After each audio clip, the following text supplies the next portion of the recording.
Welcome to Military Broadcast Radio. Every view, every listener, and every share helps our mission. Every donation helps keep Military Broadcast on the air. Every donation makes a difference. Thank you for your support. mbradio.us.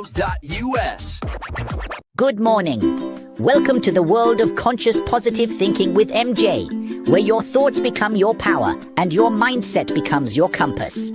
MJ is here to guide you through a journey of self-awareness, emotional mastery, and empowered living. Find us on the web at mbradio.us.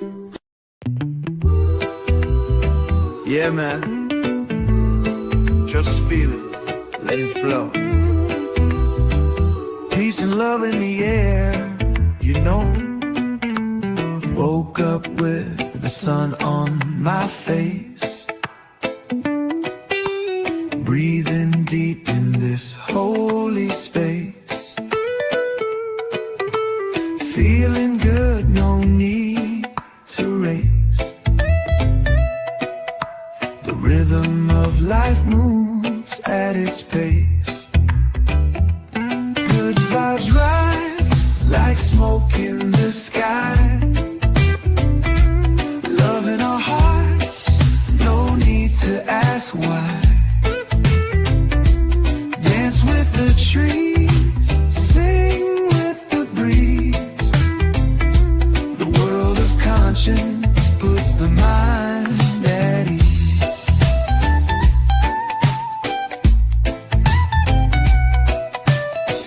Colors swirl in my open mind. Truth and joy in the thoughts I find. A smile's the cure, a word's the key. Positive thinking sets you free. Good vibes rise like smoke in the sky. Oh, I just cannot get enough of that song.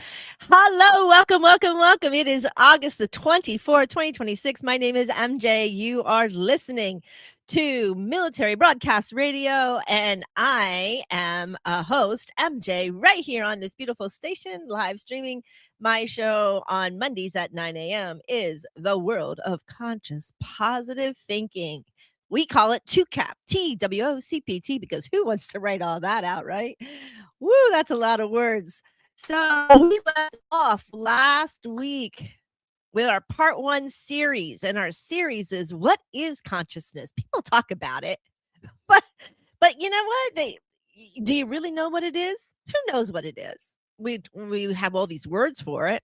Anyway, so we're doing a series of what is it? And today is part 2. Man discovers the mind. I know we left off last week at a very apropos question. I hope everybody had their thinking caps on. Everybody kind of thought, oh, what's that? What is that? And thought about that for a minute on that last opposing question. But like always, we cannot start until we understand what today actually means by the angel numbers of our daily stuff. So let's get to that. So here we go. What does the number represent? 082426. The totaling number, that is a 4. I love 4s, folks. 444. When you see that number 4, the angels are confirming that they are near you and want you to know that they are ready to assist you to make your dreams come true. Know that the angels always hear your thoughts and your prayers. They are surrounding you with love every day. Angel power word today is happiness. Oh, happy, right? There are so many good songs about happiness. So that is our word today. So every time you want to feel gloomy, down, something, say, nope, my word of the day, because it brought to you by the angel number 4. It's happiness. So part of that number is 82. The abundance angels are here to bring you balance to your financial concerns. The solution of your financial situation is to choose happiness. It is like an accelerator to the abundance. The angels give you permission to choose happiness today. There is no need to wait. It's time to allow the money to flow. So be happy, and abundance will come your way. Angel number contains the number 24, which is the number of the day. Assistance from people in high places is coming your way. This could be your guardian angels or an earth angel. This loving assistance will bring healing on some level and leave you feeling joyful and uplifted. Number also contains the number 26. It's our year that we're in the year 2026. So the 26 is always constant, which is the angels know that you feel empowered when you feel compassion for others.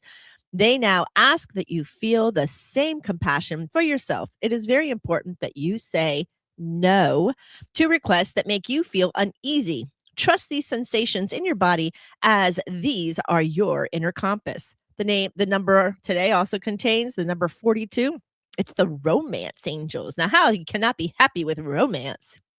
So the romance angels are all around you at the moment. They have heard your prayers associated with love. They are working behind the scenes to bring you the perfect love or to enhance the relationship that you are currently in. Pop, pop, ping, baby. That's right. Get those angels working. I put my glasses back on now that I don't have to read because age is beauty. Woo! Okay, so yes, we are beautiful today. We are happy today. We are causing all kind of beautiful abundance today. And why not, right? Because man discovers the mind. And we are going to set this course. We're going to get off and running because we got a lot to talk about today.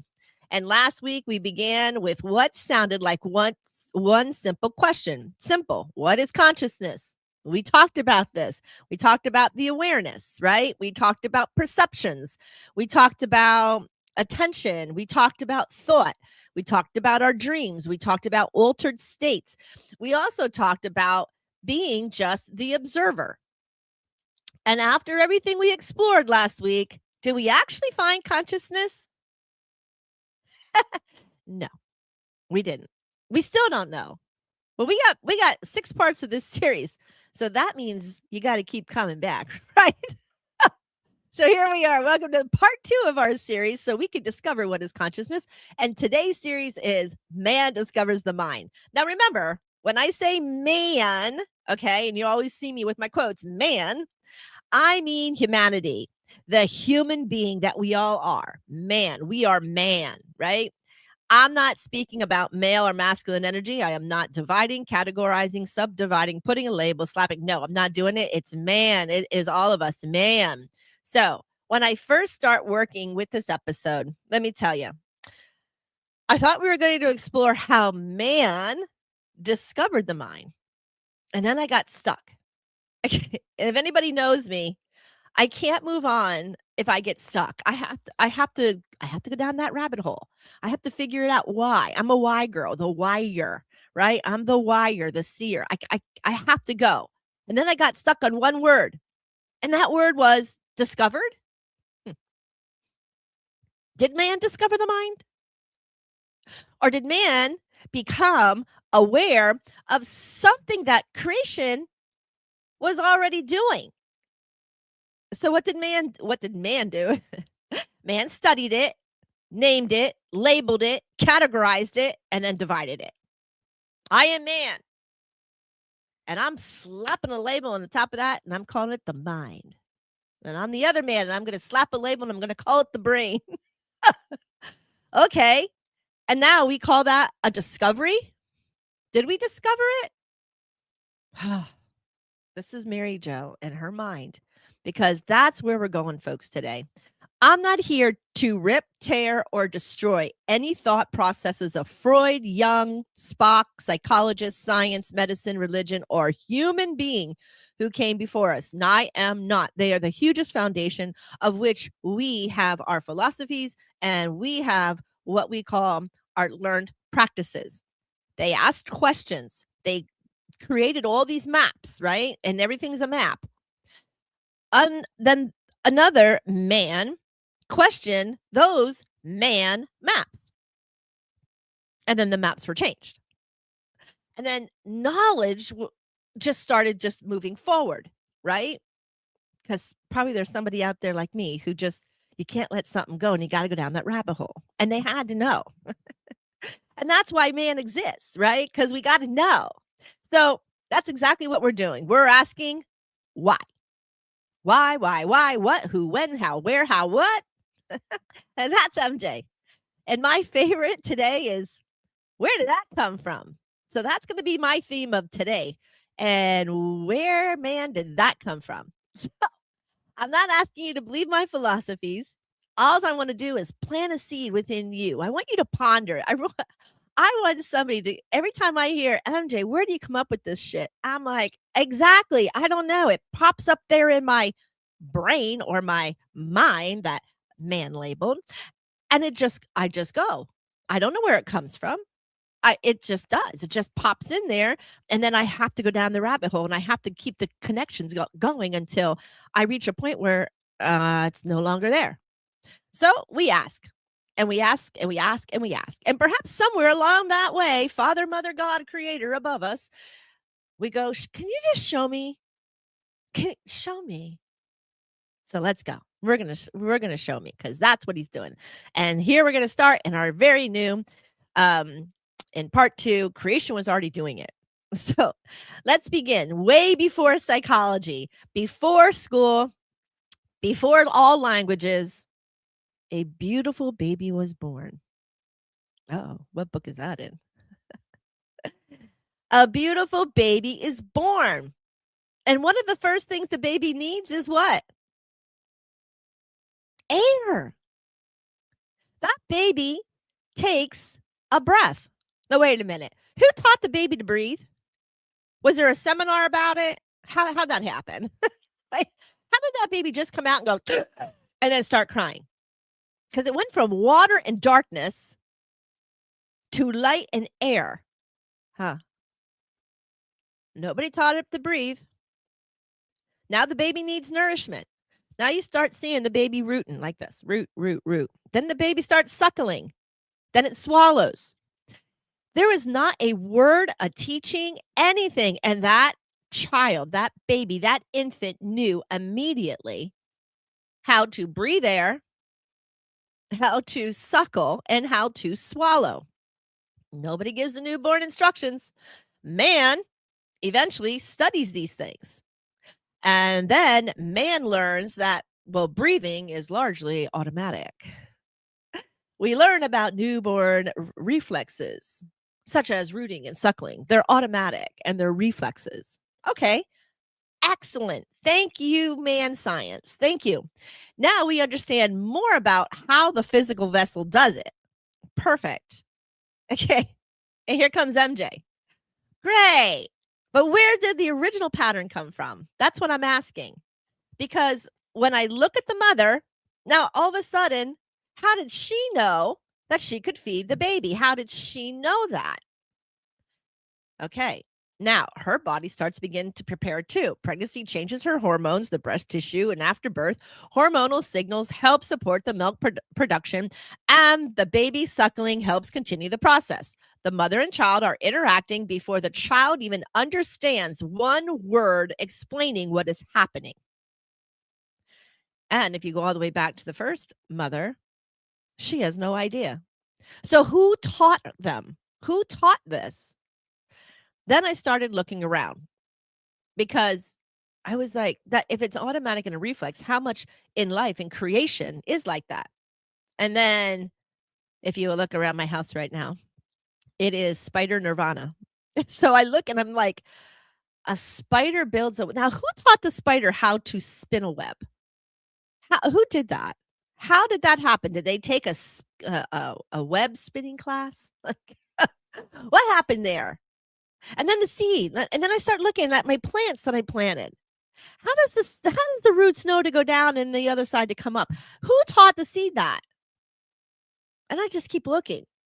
Then I keep watching. Then I watch the animals. Now I see hummingbirds. Well, we don't have hummingbirds year round. Why? Because they migrate. Well, now who taught that? Who taught them how to migrate? And now let's go to our heart. Who taught our heart to beat? The heart just beats. It beats nonstop. Even when we're sleeping, an unconscious mood, it still beats. Who did that? And our lungs continue to move air in and out. And while conscious, attention is somewhere else. I'm speaking to you right now. And unless somebody says, are you breathing? Yeah, I'm breathing. Are you breathing? But the awareness isn't there. Remember, we talked about the clock and the glasses last week. Tick, tick, tick. Why is she wearing those glasses? How come nobody's teaching me how to breathe air? These are amazing, amazing things. Creation is filled with all types of patterns that recycle, that keep going round and round like a merry-go-round. And science can observe many of them, and they do. And so we understand how it's working. That is beautiful. That's not the question, though, right? Because science can do so many things.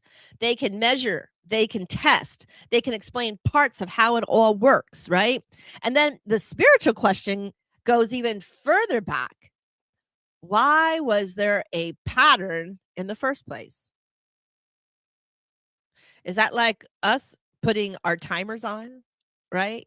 Oh, I don't want to deal with this ever again. I'm just going to put a timer on. Oh, I don't want to think about this. I'm going to put it in my calendar for, every year that it happens. Maybe God was like that. Oh, I'm just going to put a timer over there on that breath pattern.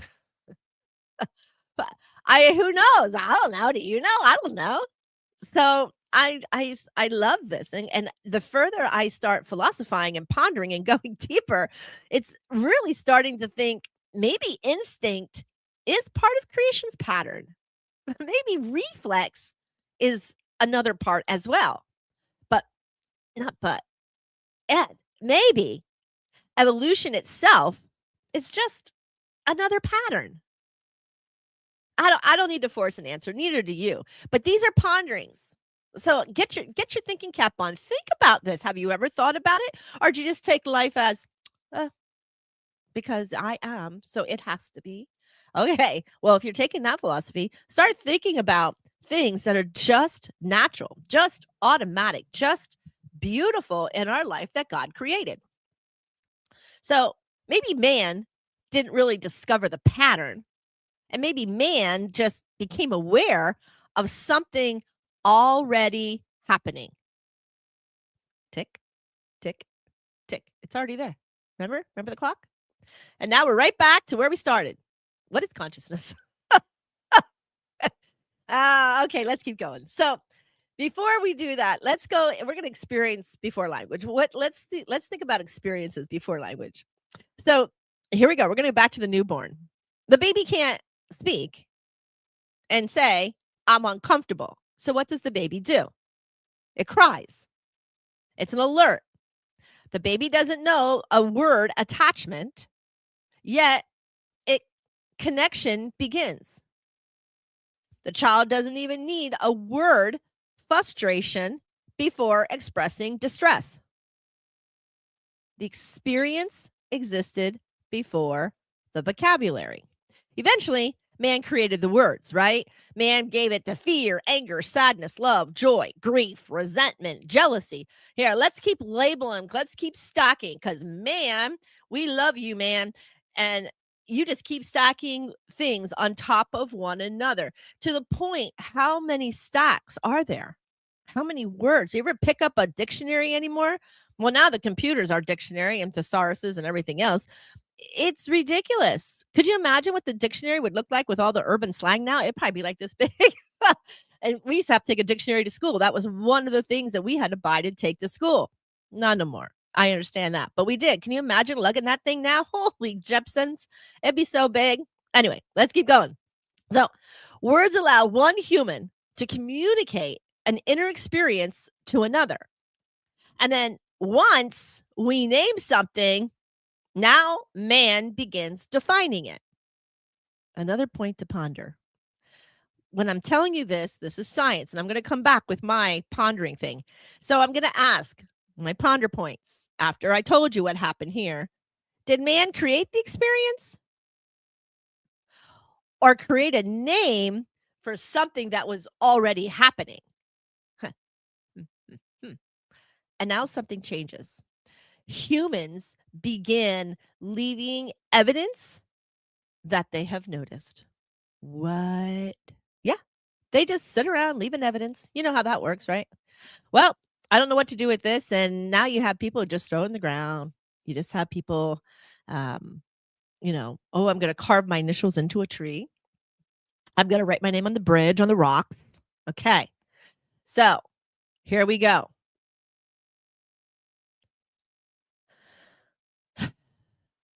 The first breadcrumb. Breadcrumbs. We talked about breadcrumbs. Ancient humans left breadcrumbs, carvings, images, symbols, cave art. Thousands of years later, guess what? Another man finds them and asks, "What do you think this means?" Good old man. And the other man may say, "I don't know, maybe it's hunting, maybe it's rituals, maybe it's spirituality, maybe storytelling, maybe practical information. Maybe the cave wall was an ancient pirate map. Where X marks the spot. Water here, food here, danger here. Come back here. We weren't there. We can't study the evidence. Or we can. Okay. Oh, can we? MJ, we can study the evidence. Science. Here we go.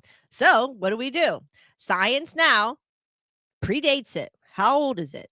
They can compare it. They can now look at the objects and the date and formulate what man labeled that era, that time, and that man. But now guess what? Now they start to interpret it. And those are different things. Evidence is what we find. Interpretation is what we believe it means. An experience belonged to the human who lived it. That is huge. And I want to introduce a word that we're going to start carrying through the rest of today's journey. And we used it already. It's called breadcrumbs. Something along the path that makes us stop, notice, and alert us and ask, where does this lead? It also alerts us, in my profession, that a breadcrumb means you're on the right path. So sometimes the breadcrumb simply creates the next question. And here's MJ pondering again. So what if those ancient marks weren't the beginning of consciousness? Only some of the earliest breadcrumbs we can just still see. And that gives us our first major turn. Let's go right this time. We're going to turn right. Let's turn right into this one, because now man begins interpreting man. Here we go. And eventually we stop looking only at the marks on the wall and start looking inside of ourselves. Okay, now hold that thought. Because man just tried to interpret another man thousands, millions of years later. You got to hold that thought, folks, because we got to take a break. So right now we're going to take a break. And when we come back, we're going to look more with those breadcrumbs. So let's take a little breaky wake here and let's see what Beaker has in store for us today. And then we'll be right back. You're listening to Military Broadcast Radio. I am MJ right here on the World of Conscious Positive Thinking. We call it TWOCPT. See you soon. You've got this. Even if today feels tough, your best chapter is just around the pond. Whenever things get rough or it feels like you're at the edge, remember this: storms pass. Tough times don't last, but tough people do. Welcome to Military Broadcast Radio. Every view, every listener, and every share helps our mission. Every donation helps keep military broadcast On the air. Every donation makes a difference. Thank you for your support. mbradio.us. Okay. Way to go, Beakers. All right. So welcome back. Welcome back. So before the break, we found our first breadcrumbs. Ancient humans noticed something, they left something behind, and later humans interpreted it. And now the question changes. Instead of only asking, what did ancient man leave behind? Man begins asking, what is happening inside us? For much of the history, those questions lived heavily within philosophy, medicine, and religion. Then psychology began developing its own scientific field in the late 1800s. And this is where I want you to watch patterns start to exist. One question creates the next question. So here we're going to hit it off. We're going to go to Freud because Sigmund Freud became one of the most influential figures in psychoanalysis and the history of psychology. His theories emphasized unconscious processing, childhood experiences, repression, and internal conflicts. Now, he later developed the model, which is what we in my field always talk about, the id, ego, and superego, right? Very simple. If you don't know what they are, the id represented basic drives and impulses. The ego attempts to deal with reality. And then the superego represented internalized rules, morals, and expectations. Many of Freud's specific ideas were then later challenged and changed. And Freud moved and helped move one enormous question into one conversation. What if everything influencing me isn't inside my conscious awareness? Wow, that's a big question from Freud, huh? An early experience might influence that present behavior. A human may not completely understand why the other human does what it does. Now, there right there is our next breadcrumb. Right there it is, because something outside our immediate awareness may influence us. Okay, I have to stop there because I started pondering on Freud. When a hidden pattern repeats long enough, can it eventually become something that I have to call it's mine? It's me? That's just who I am? Wait. So then Freud opened that door, right? And then once the door opened, then another question appears. Because if something exists beneath my conscious awareness, then is all of it created only by my personal experience? Okay, I got a thought. That's a thought. We got to ponder on that because that's where Jung then takes our timeline even further. So he's the next guy. So the next gentleman is Carl Jung. And I don't know if I failed to mention this or not, but remember, psychology wasn't even thought about until the late 1800s. And so now we have Freud who came in, and now we have Jung. Now, Carl Jung worked closely with Sigmund Freud for a long time. Then their ideas had to separate because Jung, he explored dreams, symbols, archetypes, the shadows, and then becoming more aware of different parts of ourself. One of his best known ideas was, anybody know? Carl Jung? Collective unconsciousness. Yeah, that was Jung. Now, if you can understand mapping, right? So now Sigmund Freud makes this map about the brain and the mind, and then Carl Jung takes the map from Freud and he starts extending it, right? Now he has these everything starts to extend, and now they're splitting up the psychologies, okay? Now he goes into collective unconsciousness. In simple language, Jung proposed that beneath personal experience are deeper patterns shared across humanity. Wow, did he just say that? Ponder this as I go along. That's collective humanity. Okay. So, not all of Jung's ideas are treated as established scientific facts today. And look where he took that breadcrumb.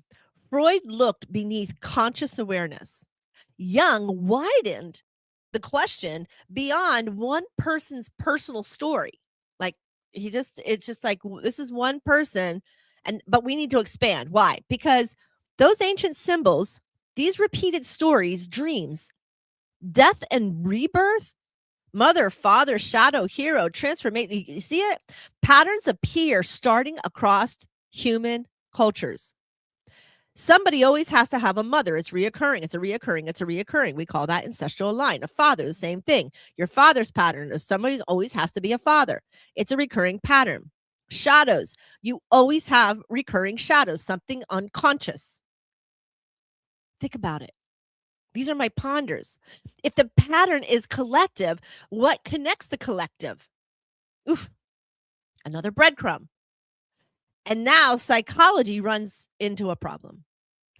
How do we scientifically study something that you cannot directly observe yourself? Some psychologists change the question. Instead of asking only what is happening deep inside the human, watch what the human does now. And that takes us to behaviorism. So behaviorism yields into child. So now, behaviorists such as John B. Watson, he's continuing the map now because now we went into behaviorism. So now Freud, Jung, behaviorisms, and now behaviorisms now get subdivided into John B. Watson and Skinner. So you see how far this map and stacking and labeling is already becoming? And they focus strongly on observable behavior because it's behaviorisms. I get it. Now something happens and the human responds to it. The response produces a result. And that affects what happens next. Now it gets repeated, right? Because the knowledge that we just did happens again. Something happens, human responds, the response produces a result. And then what affects what happens next? It's a repetitive pattern. There it is. The patterns can develop. And so when we see that, these two beautiful people went, conditioning, consistency, or did they? They didn't think of that. Because why? Experience can shape behavior. And if today's behavior can be shaped by yesterday's experiences, well, then the next question becomes very obvious on our mapping, right? How early does that shaping begin within the brain? And now we have to go back to our beautiful little baby who took its first breath of air. And we also are going to bring in the next beautiful gentleman. And that beautiful gentleman is Dr. Benjamin Spock. Now he enters our timeline. So Dr. Benjamin Spock now adds a map, but yet not just the map of man. No. This is map in this book of baby and childcare. It was first published in 1946. Anybody know what was going on in the early 40s before it was actually published? Well, if you said World War II, you're right. You are absolutely right. The book was published in 1946. It became one of the most influential parenting books of the 20th century. How to change patterns and human collectivity. This right here, Mr. Spock. Spock encouraged parents to trust themselves and know their children rather than depend entirely on rigid rules. Now, remember, during World War II, most of our men in the United States, in the Northern Hemisphere here, that's right, they were enlisted. Whoever just said that, that's right. They were enlisted. And so it was leaving the mothers with the children to do everything. There was such a disaster and stress with the mother, not being able to be the disciplinarian, not to be able to be the authoritarian figure, not to be able to. Now, remember, these were all boxes that man made. And now we take the box away. And now we have a crumbling of our loved ones, right? Our mothers, our children. because it wasn't balanced. So Spock tried to write this book. No, he didn't try, he did it, and he encouraged the parents to trust themselves and know their children. So in some ways, he literally helped open an existing box, and he unlabeled it. So then his own work became enormously influential. Millions of parents now collectively looked at another man for guidance about raising their little man. Right? So here we go again. A man discovers something and another man unboxes it and relabels it or reformats it or evolves it into more information. And somebody out there is like, MJ, this is all man, evolution of man. Is it? That's great. That's science. I'm not trying to figure out science. I'm trying to figure out consciousness and what it means and where it begins and how it was formed. So yes, I understand that every single time I ask a question, there's somebody out there saying, creation. Just, we don't look any further. Yeah, but I'm a wire. I'm a seer. I philosophize. I ponder. I go down those rabbit holes. I would be like one of these gentlemen. Seriously. I would be pushing the bar and pushing those limits every time because that's how my mind thinks. I can't just hear, oh, it's creation, we're done with it, and then give up. I am not that person, and I probably never will be. So Spock, millions of these parents looked at another human and started raising their humans as another man suggests. And yes, you see it? And this is funny to me because a man writes a book telling parents to trust themselves. And then millions of parents read the same man's book to learn that they can trust themselves. Come on, you have to see the humor in this. And I guess back in the 40s and the 50s, and then it really took off really the 50s and the 60s. And I just have to laugh.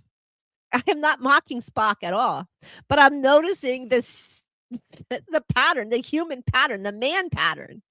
And that just tickles my bones because the advice can come and become authoritative. Developmental patterns can become expectations, and expectations then become judgments. Exactly. Do you see that pattern? So, my point to ponder. When does a helpful map of childhood then become a box around the child? Wow, that's another deep one. So, I'm going to tell my story. I am not a fan of putting children in boxes. I could not say a word. Could I? Could I not? Whatever. However, I didn't speak until I was 3. I had older brothers and sisters. I had a whole family. I had a whole regiment of people, a whole tribe that the minute I went, they stuck a bottle or a pacifier in my mouth. I didn't need anything. I would point and they would get it. Of course, my mother, who was a surgical nurse, she came in, she took me to the doctor and said, she's not speaking. She's not talking. Doctor goes, nothing wrong with her. Her vocal cords are fine. She had me checked. She goes, everyone's talking for her. Why should she talk? Well, look at me talk now, folks. See that? I needed that delay in order for me to be the cattywampus person I am today. I can't just keep speaking. Anyway, so, and then another personal history before I go on about boxing children. When did my parents discover that I couldn't read? That's what you send them to school for, right? Consistency and conditioning, learning. Yeah. By 2nd grade, I excelled in everything but reading. Thank God my father was a teacher and not just a disciplinarian for bad grades. He was like, something's wrong here. She can excel in math. She can excel in all these, and she can't read. So what is the difference? Well, math, it was just numbers, right? Okay. So she understands numbers, and so that's not an issue. Again, what's going on? Went to talk to the teachers, went to talk to her, and then found out that the teacher wasn't teaching the children to read. It was only allowing for those children who could actually speak. Thank God she lost her job, and no other child had to suffer not being able to read. So then I was tutored to read. And now the whole world's paying for that today. 'Cause between me not speaking and me not being able to read, guess what's happening now? I am just the opposite. So now you have that childhood experience. Now I want to go back to putting the child in a box. And once humans closely observe children, another breadcrumb starts to appear. Children don't simply arrive as miniature adults. They need more information. Their thinking develops and changes. Jean Piaget helped map that. Now, here comes the next one. Where's our map? Started with Freud, Jung. See how we're building and building and building and building? I don't know if my hands keep going out, but now we have Jean Piaget, who helped out that map. And we're going to keep moving because I promised you a conscious show, not a psychology degree. So we got to keep moving out of this for the psychology side. So now the maps keep moving. Jean Piaget, however you say that. I don't know how you say that. How do you say that? Somebody help me out. Good morning, Janet. Janet, I am making up for lost words. Yes, that's exactly my point. I am. So now he explored children thinking develops, how children's thinking started. Now, this I love because the humanistic psychologists, such as like Carl Rogers and Abraham Maslow, now they moved their attention toward human experience, growth, and potential. Beautiful, right? You're thinking, well, that's nice. Now the question expands again. Are humans only products of drives, conditioning, and development? Or can we consciously grow beyond them? Then cognitive psychology steps in. Where's our map? Keeps coming. Cognitive psychology brought attention towards thought, memory, language, perception, and decision making. Wow, these are some labels. Label and label and labeling. Let's put a label on it. Let's name it. And then eventually technology gave man something Freud, Jung, and Spock never had. A way to look much more closely at the living physical brain. Oh, wait a minute. Now here comes neuroscience. Here comes neuroscience. Let's open our map again. And now let's put neuroscience in our big map. I don't even have room for the map anymore. But look at that trail. Look at it. Freud asked what might be hidden. Jung asked whether some patterns were larger than one human. Behaviorism asked what could be observed. And child development asked how patterns form as we grow. Humanistic psychology asked what the human came becoming. So, wow, humanistic psychology, human can become. Well, that one triggers, right? That's a trigger for me. That's a rabbit hole. And then we go into cognitive psychology, asked how we process the experience. Ooh, that's another one I like that one. And then the neuroscience began showing us more of the physical process, where it happens. Okay, here's my point. What if man wasn't wrong? What if the map simply wasn't finished?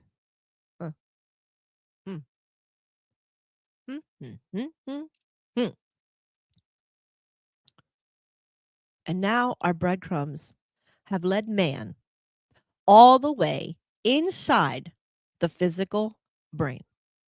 Surely we're getting close to consciousness at this point, right? Maybe. But hold that right there, because we got to figure it out. And we will right after this break. You're listening to mbradio.us. My name is MJ. And folks, I'm going to play a song this time. We're not going to look at Beaker because I need a couple of minutes to set something up for stuff that's going to be happening real shortly. So let's go to, what is this one? I have to play a song. Let's play a song. Any song. Oh, I love this one. Let's just go with my fave. Go with Coffee Anderson. Can't spell hero without her. That her human. You got it, Coffee. Let's go.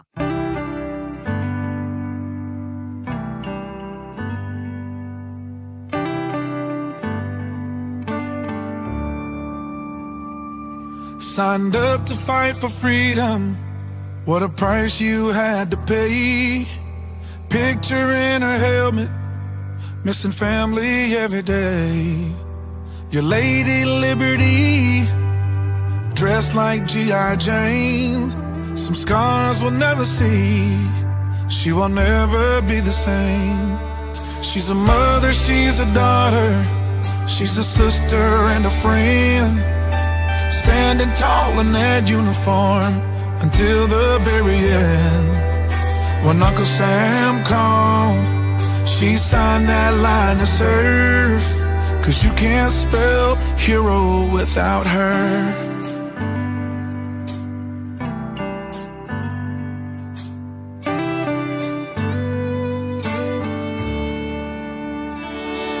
On that old dusty base with the meadows that shine, she's been to hell and back for the stars and the stripes. Your Lady Liberty, dressed like G.I. Jane, and some scars we'll never see, and she will never be the same. She's a mother, she's a daughter, she's a sister and a friend, standing tall in that uniform until the very end. When Uncle Sam called, she signed that line to serve. 'Cause you can't spell hero without her. Yeah, yes.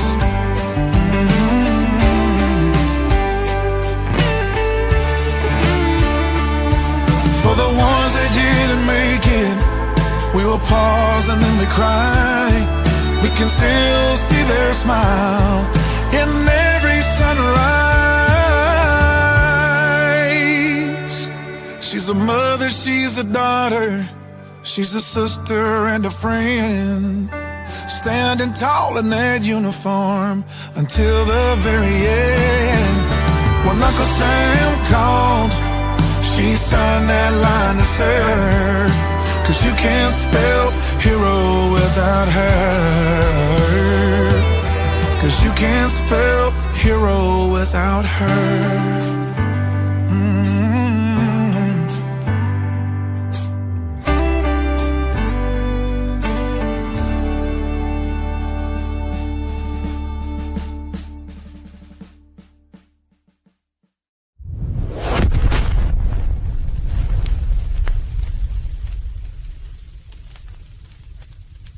The station where our veterans' voices are heard. MBR Talk. Hey, thanks for supporting our channel by watching and listening.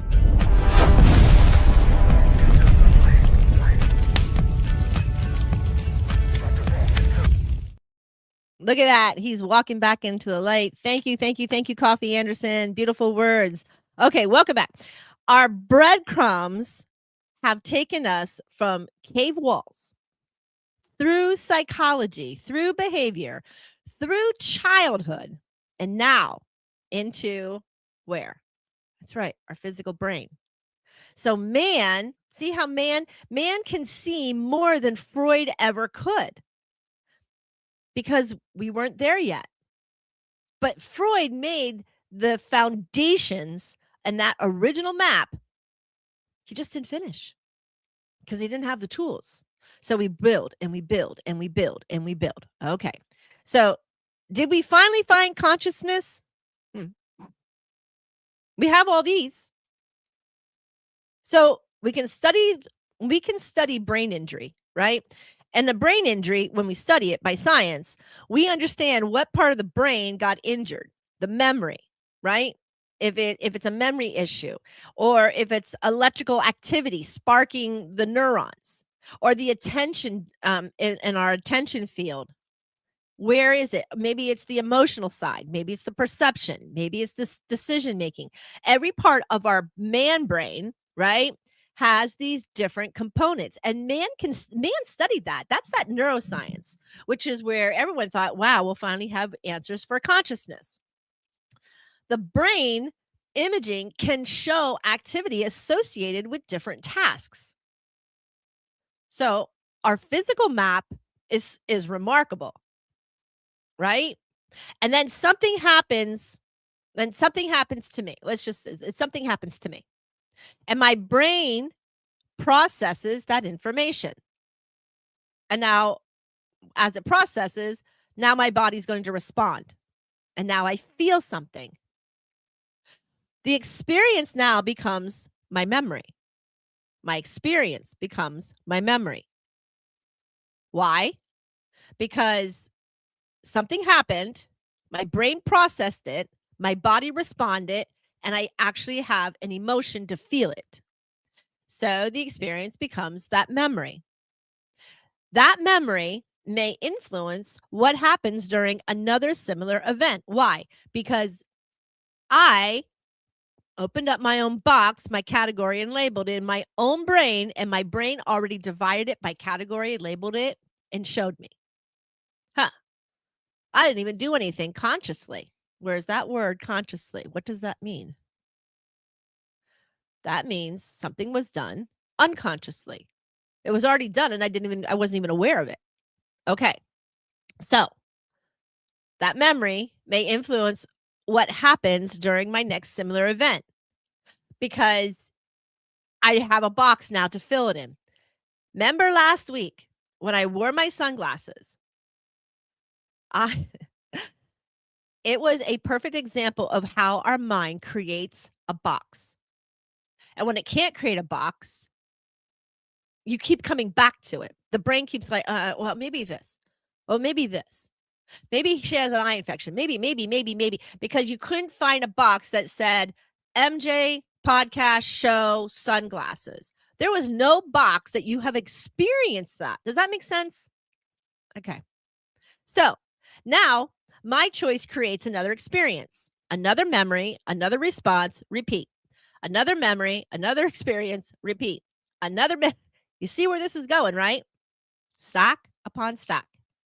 And now we're no longer talking about one brain event. We're talking about a human pattern. Experience, memory, emotion, choice, another experience. And eventually, I may just begin building identity around those patterns. Afraid, angry, love, rejected, protector, caregiver, successful, failure. See what I'm doing? Man labels, so the other man uses it. Point to ponder. Right there. If we can explain processing, have we explained the whole human? The whole human. All of it. When we talking about the brain. Because man gave us incredible pieces. He gave us our brain and labeled it. Then he gave us our behaviors and he labeled it. Then he gave us our memory and they put them in boxes and labeled those, and emotions. You see where this is going? Development, put them in boxes, right? Categorize those, separate those. Conditioning, personality, judgment. And I'm standing over the table asking, where is the whole human? Remember those boxes and stuff? Yeah. So these labels by man, before I get to the whole human. Remember I told you my story. Now it's don't stop talking. Now we don't stop thinking, right?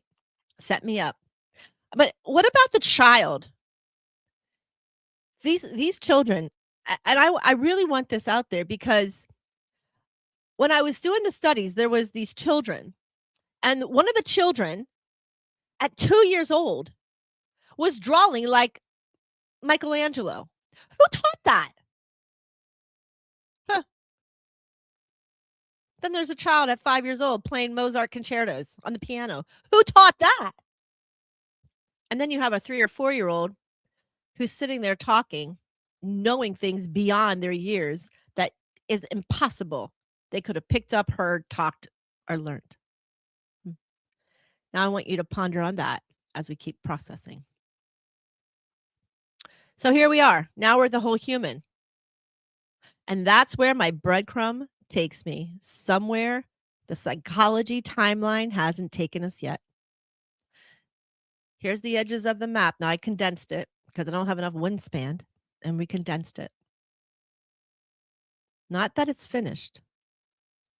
There's just not enough information to keep moving. And where does my time heart go? Right to my heart. You forgot about the heart, folks. Now, people are going to say, well, what do you mean? What are you talking about? Why the heart? I don't turn toward the heart because I believe that the brain does nothing. Let me just say that. Clearly, the brain does a great deal of work. And man has literally dissected this thing and continues to dissect it. However, when we put so much effort in one place, it becomes unbalanced, right? And my heart, I turn toward my heart. Why? Because when I turn to my heart, I now have these human experiences that involved more than explaining a physical process of the brain. I now have love. I now have connection, loss, grief, courage, fear, forgiveness, trust, rejection, belonging. And these experiences can become patterned. My heart now, as I see it, can become patterns. Woo. We can become really good at explaining ourselves without changing ourselves. And I can understand conditioning and continue repeating my conditions that I've been taught by man. And I can explain ego and still allow my ego to influence my choices. And I can know why I'm angry, and yet I remain angry. Why? If man has labeled, filed, categorized, divided all of this, knows how it works, understands how it works, then why is it that I can understand conditioning and continue repeating my conditioning even if it's the worst thing for me? I can explain my ego and still allow my ego to influence my choices because my ego always wants to protect me. I don't need my ego to protect me because in essence, what my ego does is it hurts me. Right. And I can know why I'm angry, but I can still remain angry. Now that one, if we know it, why aren't we learning to understand it? Is it back into ego, judgment, conditioned? Where is this pattern that's not allowing me to, once I'm aware of it, not be able to heal it?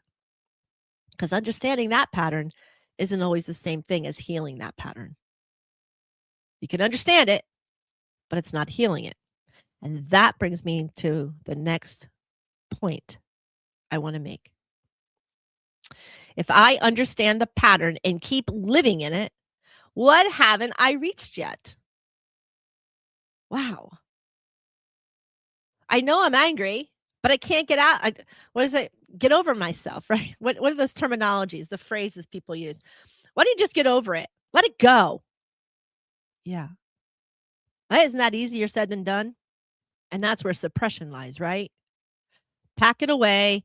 Don't unfold it. Don't unravel it. Don't ripple the waters. Don't upset others. Just let it go. Push it underneath the carpet. Yeah. That's an old paradigm for me. No more. I took that label from man completely off my list. If I'm angry, I'll figure out why I'm angry and what seed it is. If it is a deep seed, then I'm very sorry because it's going to take a while. I'm a ponder and I'm a wire. I can't just let it go. So for me, that's where the heart enters my life. Look at it. Look at your own. Look at your physical heart. Where is it? Where is it? Where's your heart? It is so deep, buried inside, protected layer after layer. Think of it. You have skin, you have fat cell, then you have muscle, ligament, meat, ribs. Wow, wait, what comes after ribs? Wow, lungs. Now, what is lungs? Oh, air. Ha!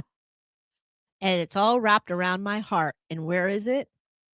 Layered in darkness. It's all layered in darkness. And I believe everything happens in the darkness. My awareness, a seed can grow, a fetus can grow, my heart, everything light is in the dark.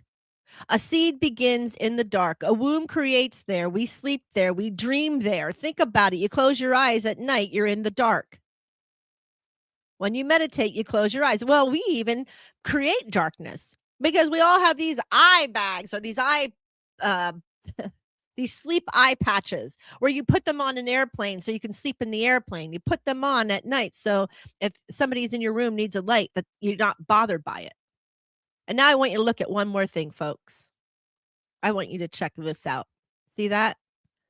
That picture right there. It's been up on the screen. I didn't realize it, but look at it. You see that? Does everybody recognize that? It's been up on the screen for a while. I'm sorry. The dramatics wasn't there. Anyway, and sometimes our deepest truths are found there. And then I look at that divine mercy image. Look at that image. You don't see the rays of God light coming into the body. You see the rays of light coming from the heart.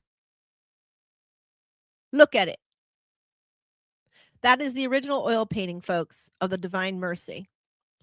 My mother is a Divine Mercy. She every day they have a Divine Mercy rosary. And she has a similar Divine Mercy picture in her house. And every time I look at it, I remember that light shines in the darkness. We just need to find it. We need to be aware of it, and we need to honor it. Those rays of light coming from the heart, look at how beautiful that is. Look how beautiful. And now I'm going to ask, what if creation protected a key inside that heart? In my philosophy, perhaps heart consciousness didn't disappear. Perhaps our awareness of it became layered and labeled, stacked, boxed. Experiences. Let's label. Okay, here we go. Fear. Fear of this, fear of that, fear of this, fear. We could do it with everything. Judgments, conditioning, ego, super ego, all belief patterns. Now I'm back.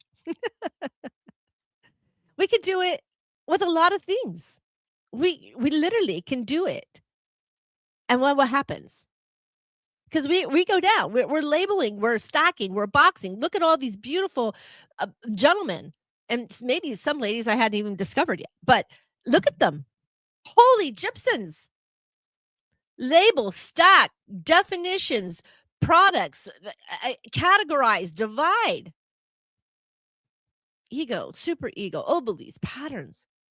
Not destroying the heart. Covering our awareness of it. And healing becomes when we start unboxing the human labels. Unbox them. Keep unboxing them. It's imperative that we keep boxing and unboxing. Sounds like my move. This huge awareness, when I started to make a transition to move in 2023, when I started boxing, old things, relics, pictures, you wouldn't believe how much crap you can obtain in half a century. It's a lot to box, to have a memory. Everything I boxed had a memory. And everything I unboxed, I asked, do I still want this memory? Or am I okay with leaving this memory go? Because if you know me, as everybody knows, I have a lot of memories. I have a lot. I've experienced a lot in my life. I've done a lot in my life. And I have everything in my house is a memory. I really didn't take pictures. I bought something, paintings, carvings, pictures, but not pictures I would take. So unboxing. And now comes the biggest one, because I'm going to unbox what I call the I am. I'm not throwing away man's maps, because they were the foundation blocks of how things work. And that's imperative, especially if your vessel fails. So it has to happen. It had to be. We had to become aware, and we had to allow that, right? So we're not going to throw them away. What we're going to do, though, is we're going to put them all on the table. All of them. Freud, Jung, Spock, psychology, brain, science, religion, family beliefs, personal experiences. We're going to throw everything out there so that our map becomes this huge, gigantic map of man. And question what needs questioning. Opening up boxes to see if it's still a viable source. If not, unlabel it, debox it. No longer serves a purpose, right? And beneath all those descriptions asks, who is the one becoming aware?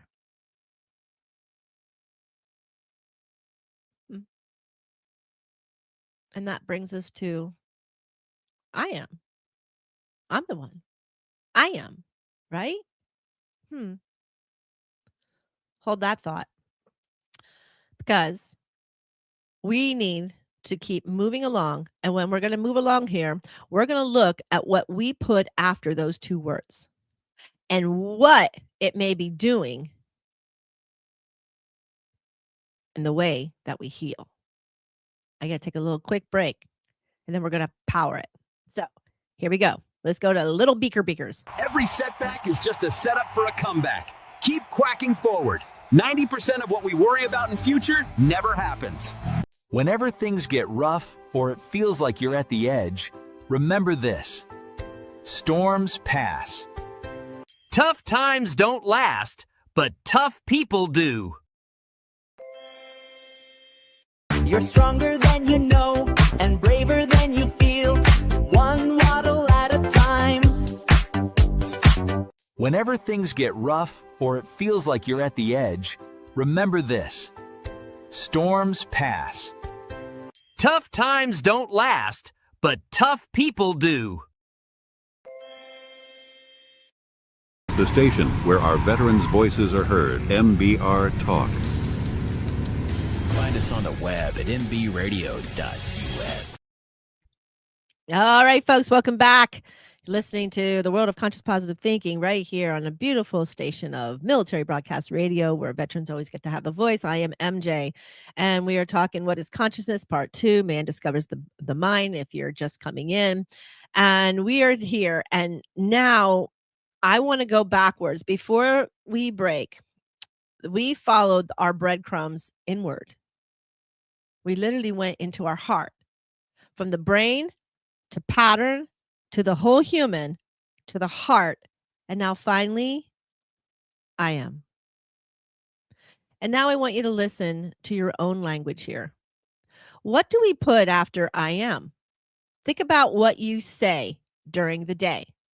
And we really just stop at the I am. We always attach something. I am hungry. Okay. So now you are permanently hungry because you are the I am. The I am hungry.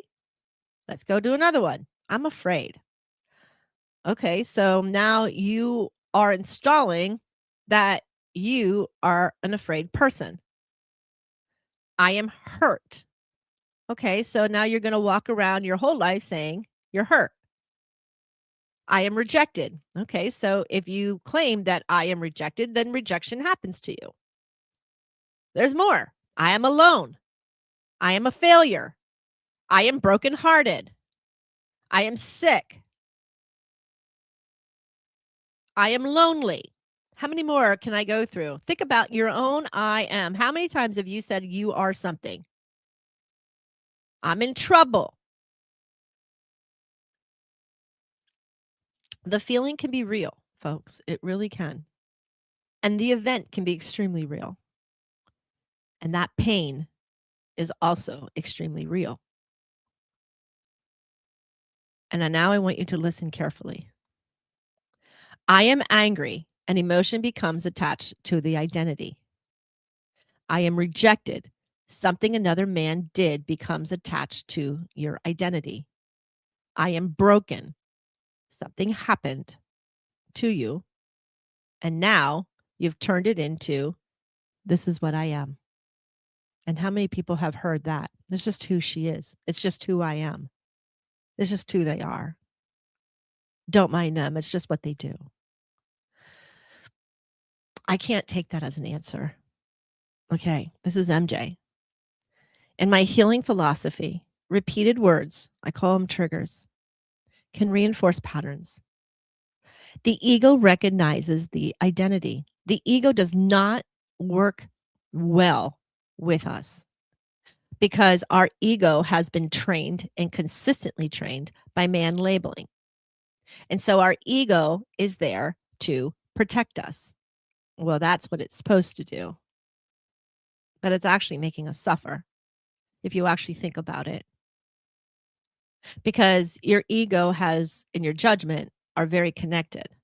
So ego recognizes the identity and judgment then reinforces it. And another experience may get interpreted through it. This is how that works. And so then you become an infinite pattern in a circle because of man's labels and their consistent patterns of teaching now creates this huge amount of ego that recognizes the identity. And it does. It becomes the pain body. I'm going to ponder. Am I feeling the emotion or am I becoming the emotion due to man labels? That's interesting, right? Going back to the baby. The baby had no labels. The baby knew not one word. The only thing the baby knew is air, suckle, and swallow. That's it. The baby cried, and the mother was then putting the child in all kind of labeling experience in boxes. Some good, some maybe not so good.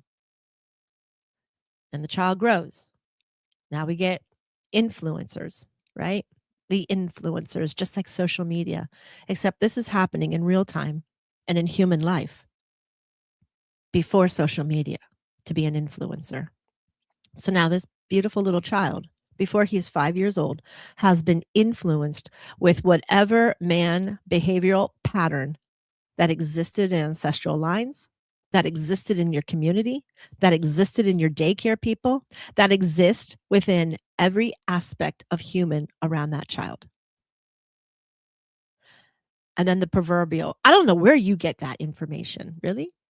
Did you understand where you sent your child to school? Did you understand where you put your child in daycare? Did you understand who was watching your child when you wanted to go out and have a break? Did you understand your own philosophies and your own conclusions in your own brain and what box you wanted to put them in? So before we start judging a child, We have to find the seed in us as parents, right? So, pondering point. Instead of I am angry, perhaps we can say, I'm feeling anger right now. That means at the moment I am angry. But you're not claiming in total that you are an angry person. Do you understand the difference? So instead of saying, I am rejected, I experienced rejection in my lifetime. You see how I'm not claiming anything? That's what you need to start thinking, your words and how you derive yourself. So instead of, I am heartbroken, you can say, my heart is carrying pain from this experience at this moment. We're not denying the pain body. We're not denying the event, and we're not denying anything that you are feeling. We're acknowledging the experience without making it our entire identity. Does that make sense? Sometimes people don't realize that in their claiming, they're actually claiming who they are, and it stays with them forever when they're claiming it. I am so angry. I've done it. I've done this to myself. Think about that for yourself. Have you done that to yourself? Same way I did it to myself?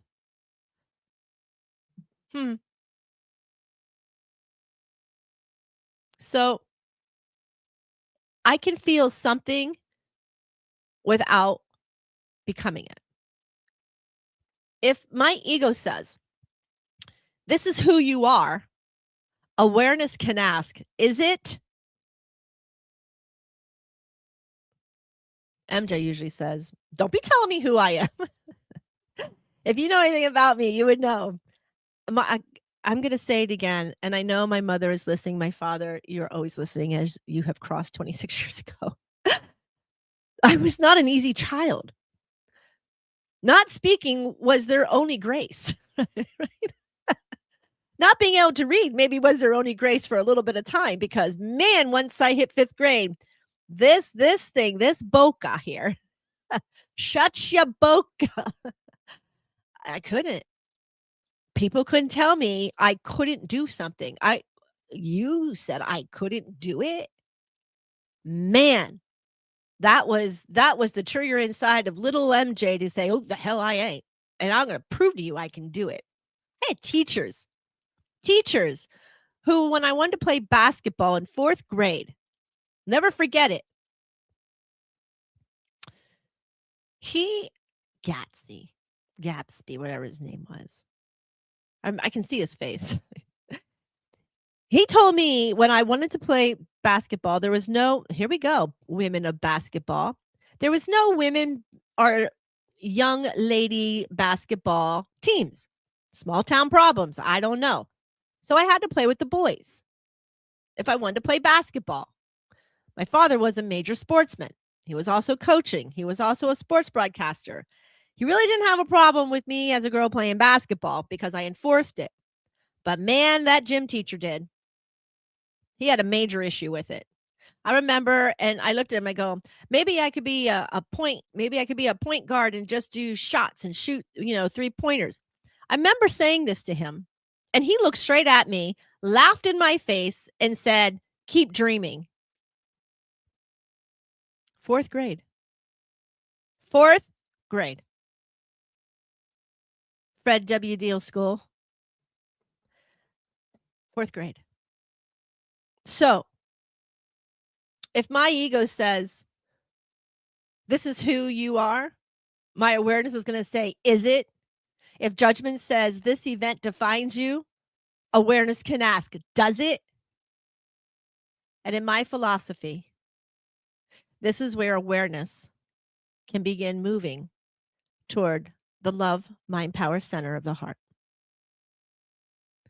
The emotion and the identity are not always the same thing.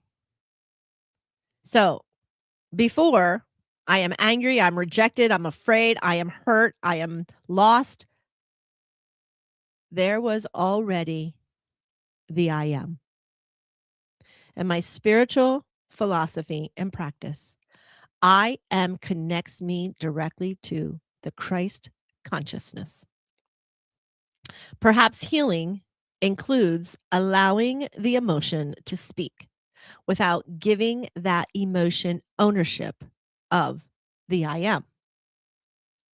Once you can start controlling your words, that your thought processes in your brain automatically do to disconnect from the heart.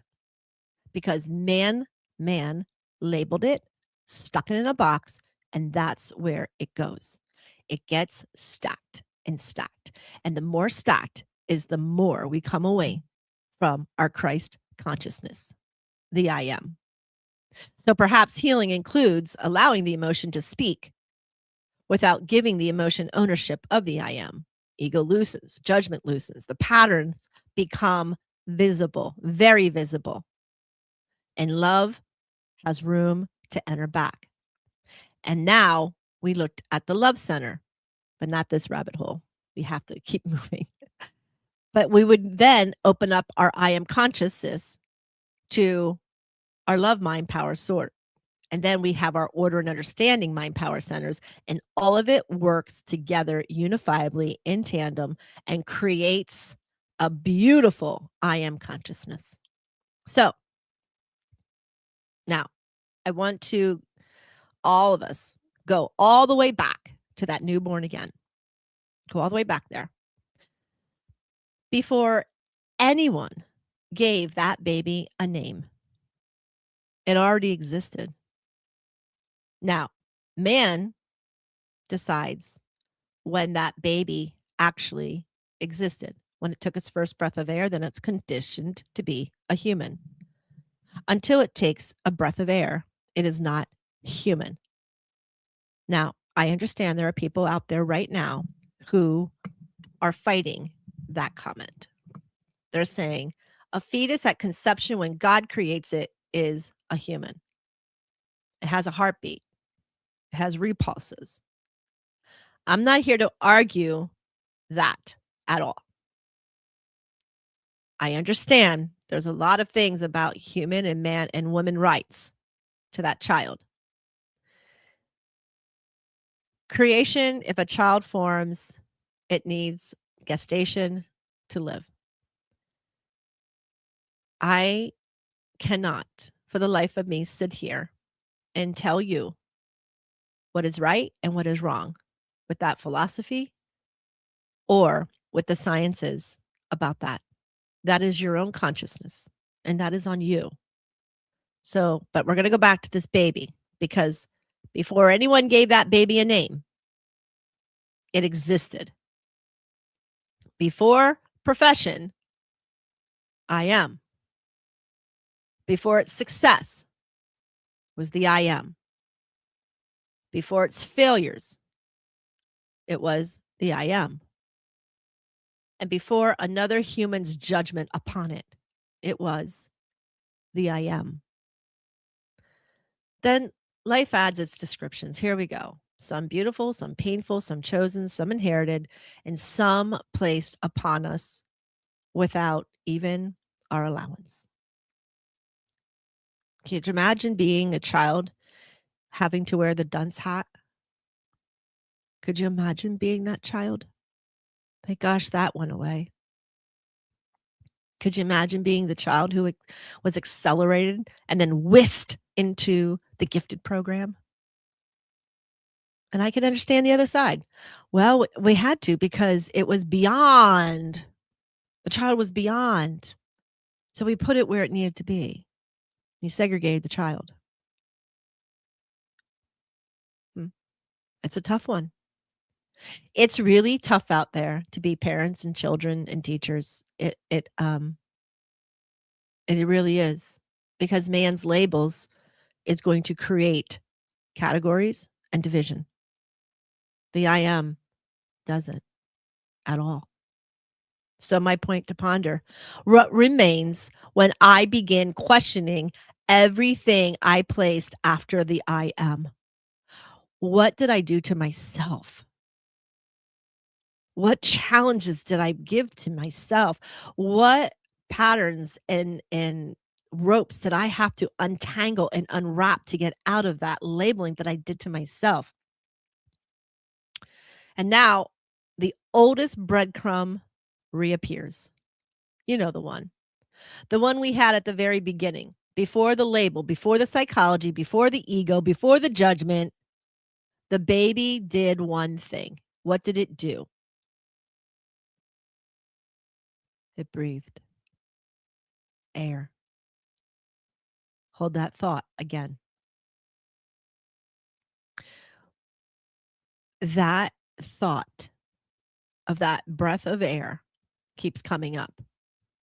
How come? How come every time I go down to ponder, that breath of air keeps coming back? Why are the lungs supporting my heart? Why does blood carry oxygen to the heart?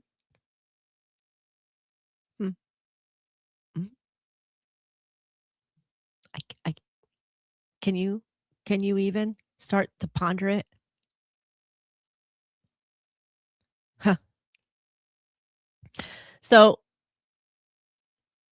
we followed breadcrumbs outward through man's discoveries and inward through our own patterns created by us, man.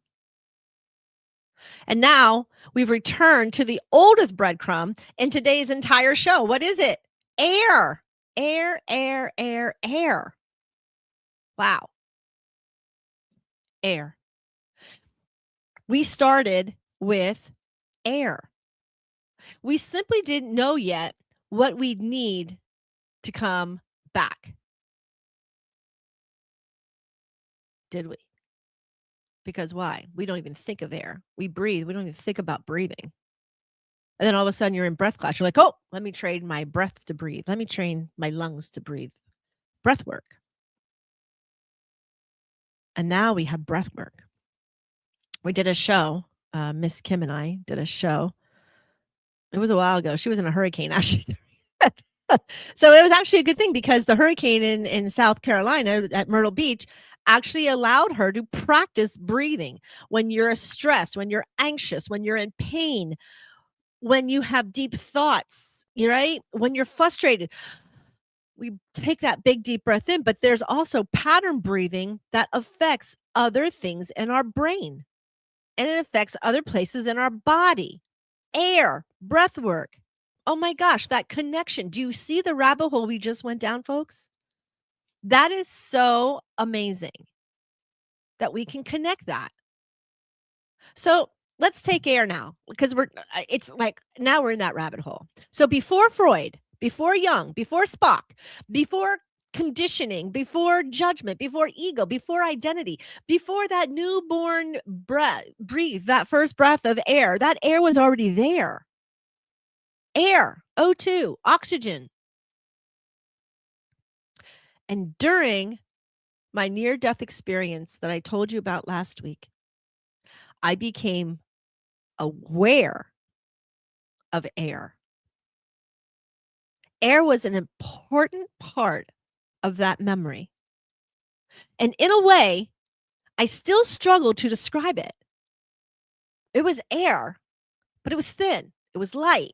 It was bluish and blue. It was bluish and white. It was very favorable, very desirable, very peaceful. Air. Now, if I was conscious and it was that thin, what would happen? The man inside of me, the man label, would put it in a box and say, panic, panic, panic, panic, panic. No air, no air, no air. When you're in the hospital, most people, when you get there and your blood pressure is high and they can see your heart rate is moving, they'll put an oxygen mask on you. Why? Because air will bring all that back down. When our heart rate is that big and you start to panic, you need a higher concentrations of oxygen. You need to breathe in more. So pushing the flow of oxygen helps you. People at night who have sleep apnea, air. You stop breathing. Your body needs air because your brain can die without the air. So you have CPAP machines to push air. You want to see the bottoms of the oceans. What's happening? Air. When you want to fly into a plane, they have to decompress the chambers for the air. Air. Look at it. Air. So in my near death, I perceived visions within the air, through it, and around it. And eventually, I began asking why air became so noticeable at that boundary mark, at that thing right there. Why? Kundalini is another one. To reach a Kundalini orgasmic experience, one needs to control its airflow. It's where the Shakti energy enters into and mixes with the heart into the center hata. And it enters with the masculine of the Shiva who comes down to meet it and then carries it straight back up. It's air. It's in breath work that creates that. So I eventually began just asking why air became just so noticeable at that boundary mark. And the newborn enters the physical life through breathing.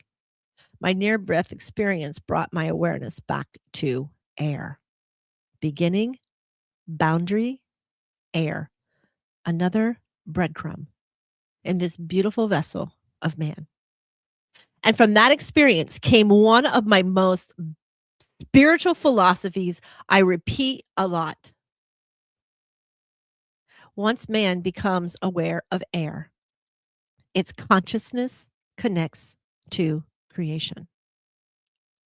When you've reached air, when you've reached the epitome to see air, you've reached the doors of creation. Air surrounds us before we even notice it. Air plays a vital, important part of our body, and we don't even honor it. We don't even realize that we are breathing. I'm sitting here, this whole thing gapping away, and I haven't even monitored going, MJ, take a breath. I don't have marks. Now, singers, they'll mark, take a breath of air because their tone relies on air, right? That's another rabbit hole.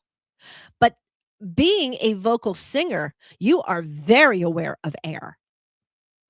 Maybe even an actor on stage. I mean, I only did thespians in high school, but even then, I learned how to use my air in my lungs to actually project to the back of an auditorium. So I didn't need a mic. Imagine that. Playing my clarinet, air again, my flute.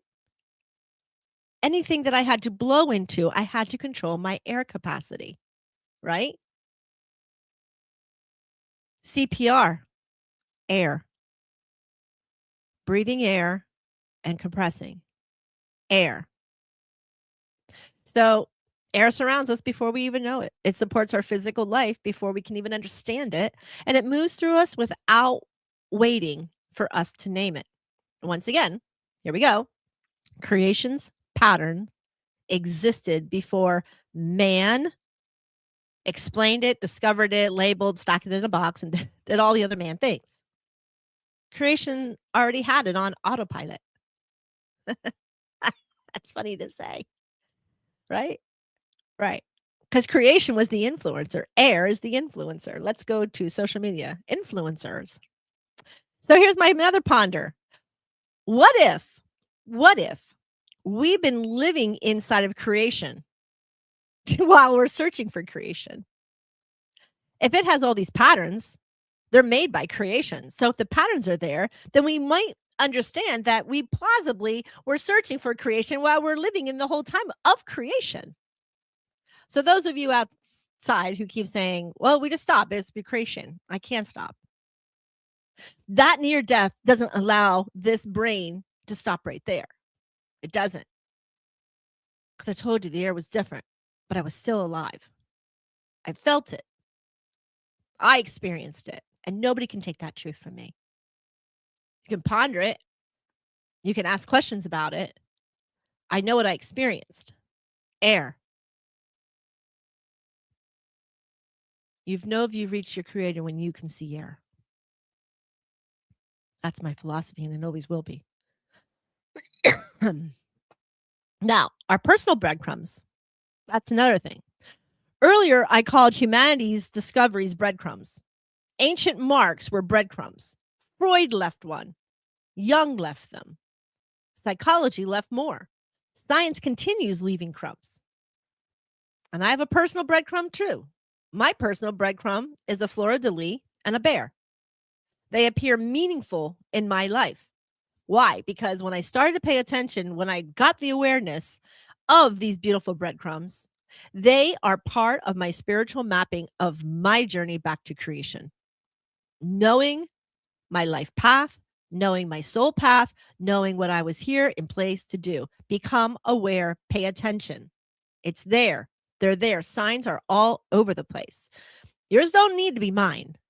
Maybe yours is a song, an animal, a dream, a repeated phrase, a feeling, a knowing, right? When I'm on a subject and I need to be the odd man out and I am trying to explain something, and my problem is sometimes I don't have the words that I want to explain. And so people fill in my words or think they all know, and they keep putting the words in there, and it just keeps confusing me sometimes. And so then they squeeze my heart because they're trying to say this is right, and I'm like, it's not. And then there, at one point in my life, I remember just kind of like, I'm just going to give up. I can't explain it because I don't have the words, because I don't have a man experience label for the word. And since I'm just now new experiencing it, I can't explain it. And then I have people trying to explain, and it's completely not even close to what I'm saying. And my heart starts to squeeze. They squeeze it. I realized that pattern. At first I thought, oh my God, I'm going to give myself a heart attack because I'm getting myself worked up, right? Most people would think that. But it only happens when I need to step outside of the man box where everybody else is, and they want me to stand there. And they want me to stand in my truth.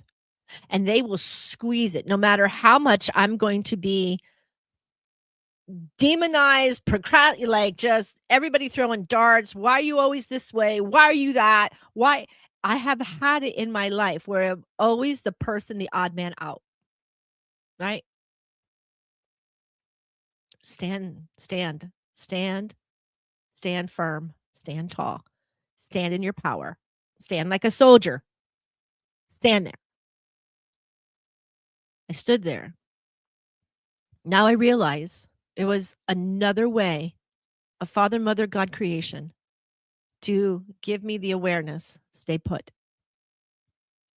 So I'm not asking you to see my breadcrumbs. What I'm asking is, have you become aware of your own breadcrumbs? Right? Maybe if somebody loves the Virgin Mary, every time you turn around, if you're questioning if you're in the right place, if you're questioning if this is the right choice, if you're questioning something, all of a sudden you see a picture of the Virgin Mary. You're like, oh my gosh, thank you. And that's what it is. Gratitude with humility and grace. Thank you. Thank you, Father, Mother, God creation, for this breadcrumb, right? Because a breadcrumb doesn't have to give you the answer. Sometimes it just simply says, pay attention. And sometimes it just means keep going. Keep going.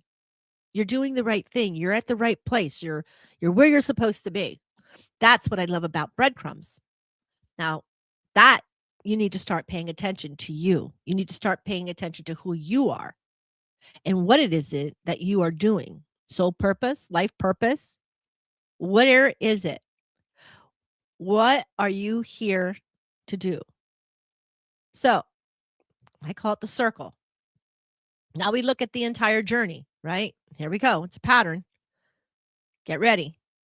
Creation, birth, survival, the experience, then a memory, an emotion, and then you have a choice, and then you have a pattern, and then you have a judgment, and then you have identity, and then you have boxes. Then awareness questions those boxes. Healing begins opening up those boxes. While opening takes us then inward.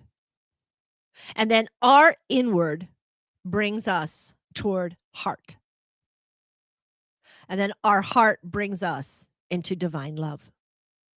And love brings us right to the I am Christ conscious. I am takes us beneath the labels. And it takes us beneath the labels for breath, air, and creation. It's a circle. It's a big circle. I hope you can see that pattern. Maybe going home to creation isn't traveling somewhere creation isn't. And maybe home is becoming aware that we've been inside creation the entire time. Maybe our pirate map finally makes sense.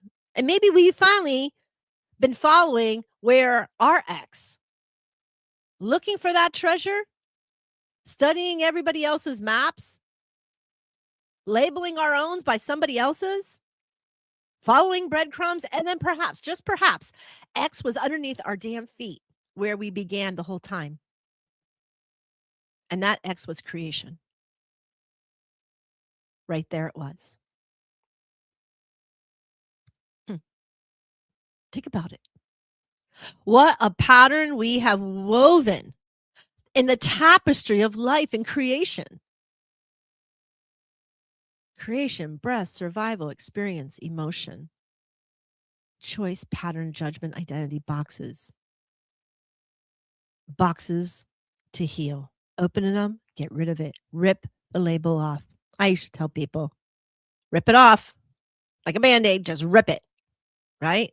I can't, it's too emotional. Rip that Band-Aid off. It's too emotional. Rip it off. Yeah. It's a circle. It is a big circle, and X marks the spot. So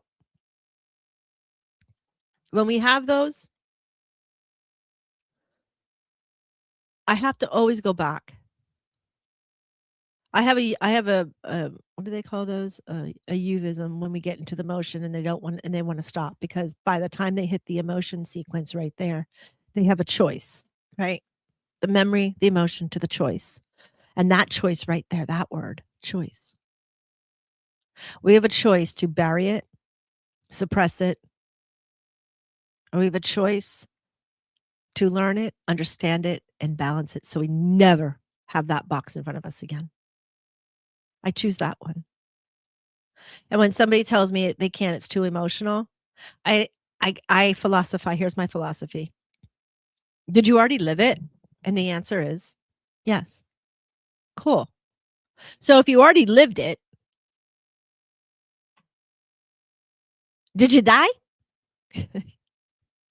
And they'll look at me, they'll go, no, but, and I'm like, did you just say I go, MJ don't like big butts. You didn't die. You experienced an event that man created a label that says that you're going to feel this way, act this way, and you are going to become this way. Because man made those labels. Darn us men that we need to take those labels off. Because that emotion that you're experiencing that wants you to, and your ego and your judgment to just go down a dang proverbial hamster wheel and constantly have that energy being pulled from your conscious love of I am. Why would we do that? I can't. I found it. I found my awareness. I don't want to do this anymore. I'll let you all play in your man field, but I don't want to play in that. And I can't imagine why you wouldn't. If you've already lived through the experience was there before you could put a label on it, which is causing the dysfunction. Or was the label already present, which is causing the worst dysfunction, that you just want to put it back in a box and put it on the shelf back in some brain of yours, or suppress it so down deep that all these other labels and all these other boxes and categories will just divide it away. Man's really good at division, really good. And I feel that since I had become and evolved into the awareness, a lot of my man labels are removed. I don't really have hate. I have discernment about going or seeing certain people because I know they don't change.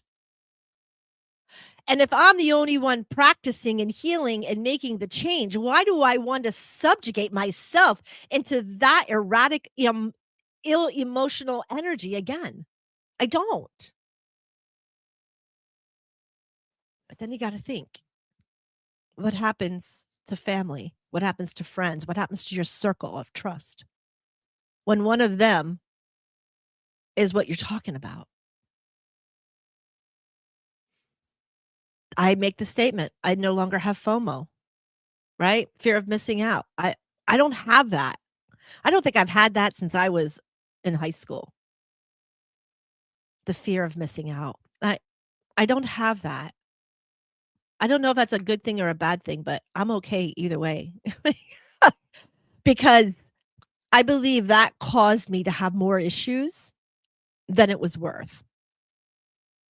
If I wasn't subjected to go, but my ego and my judgment, everybody else is doing it. Everybody else got to go. Everybody else, blah, blah, blah, blah, blah, right? Okay, I gotta go because I gotta be with the clique. I gotta be in with them. My dad taught me a very valuable lesson. He says, "How many friends do you have?" I used to count them on my fingers and toes. You heard this in another story. And I said, "Yeah." He goes, "No, you don't." He goes, a friend is somebody who will always be there when you need it. Always will be there. It's almost like a battle buddy, right? That's how I feel. That battle buddy. That battle buddy to lean on. That battle buddy to be your wall when you need it. That battle buddy to say, listen, you and I were the same. I'm going to walk beside you, not in front, not behind, not above, not below. I'm going to walk beside you and we're going to walk together. My dad was right. He was right. When I look back at all of my friends and I look at all my acquaintances and all my relationships,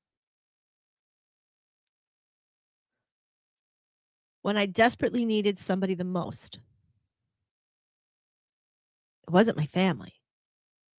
It was one particular person who no matter when, and it wouldn't matter what was going on in her life. Talk about a human who is service to others.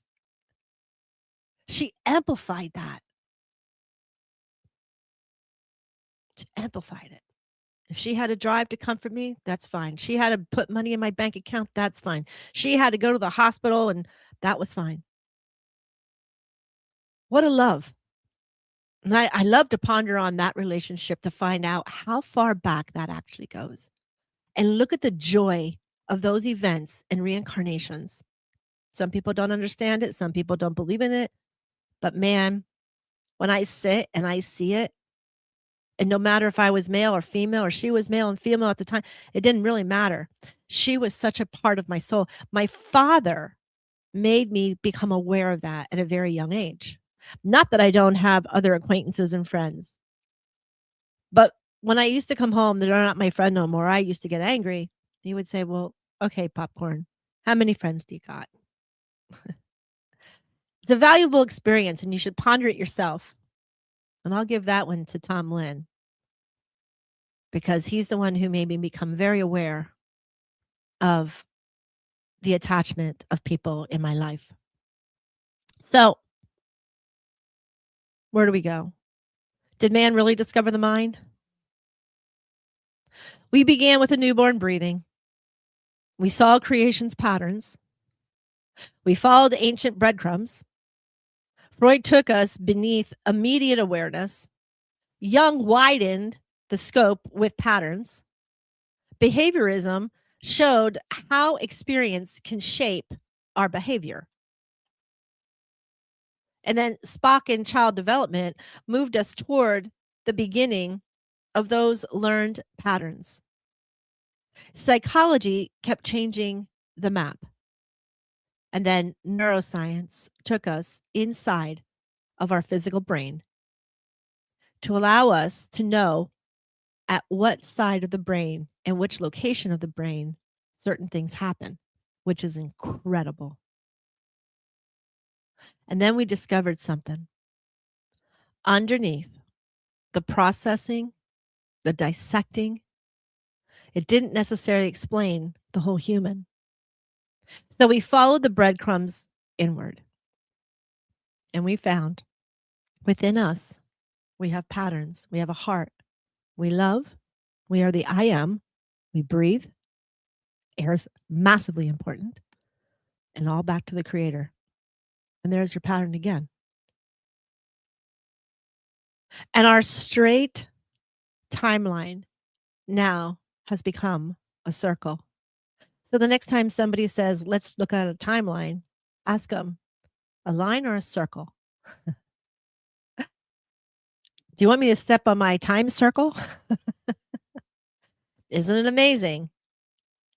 Our sun, we travel around the sun. Our moon travels around our earth. Circling, patterning, lining things up, right? When we circle and things start a line, we become aware of things that are extremely obvious. Perhaps every generation isn't falling or failing to find consciousness. Perhaps every answer reveals just another layer, which leaves us exactly where we promised you. Did we discover the mind or just another layer of consciousness? Well, goddamn, we still don't know what consciousness is. So I took you on a full whirlwind to let you know that man put a label on the mind and called it his discovery, eliminating creation altogether.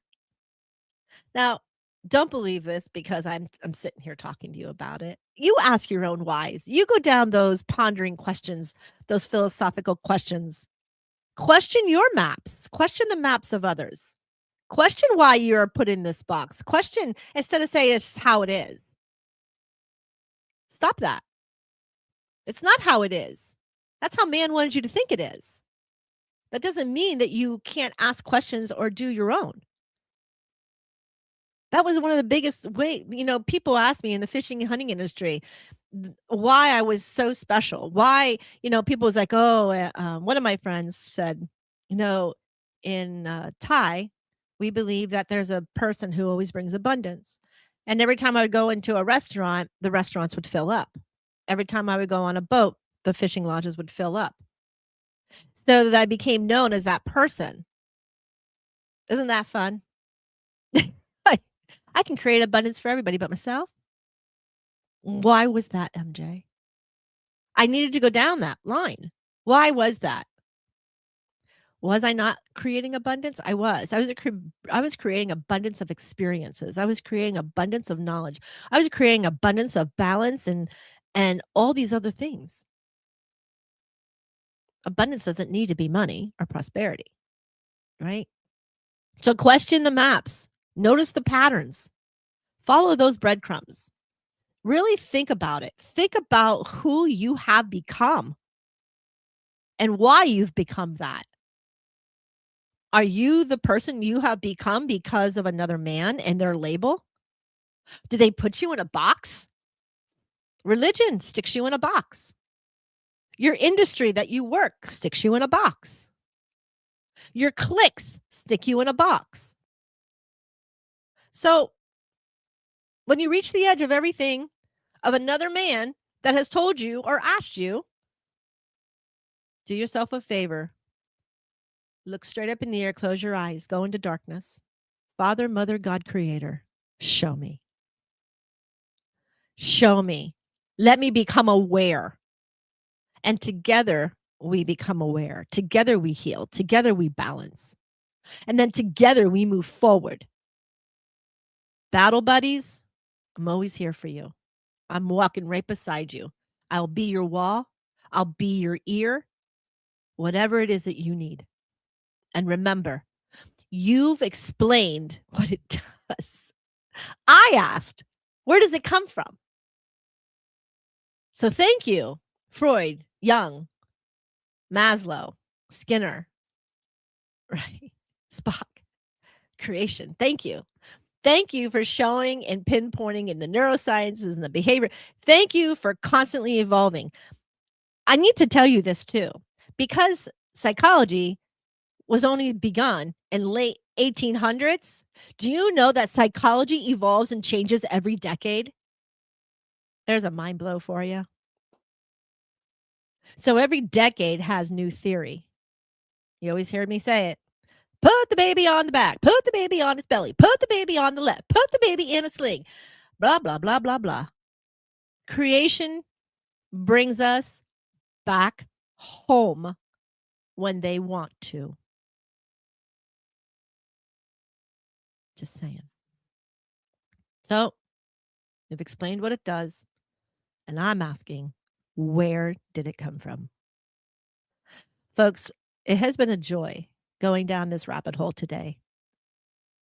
Consciousness is something that is deep within my I am.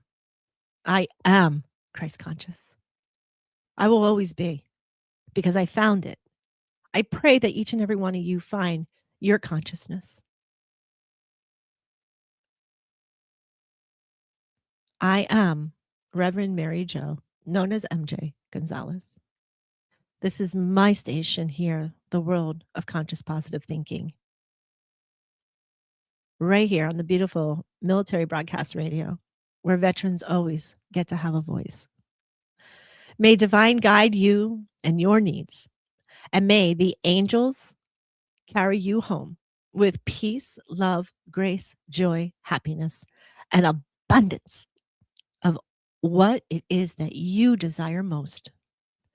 Until next time, giddy up, battle buddies, because we've got circles to ride. See you next week. Hi, I'm Beaker with Military Broadcast Radio TV.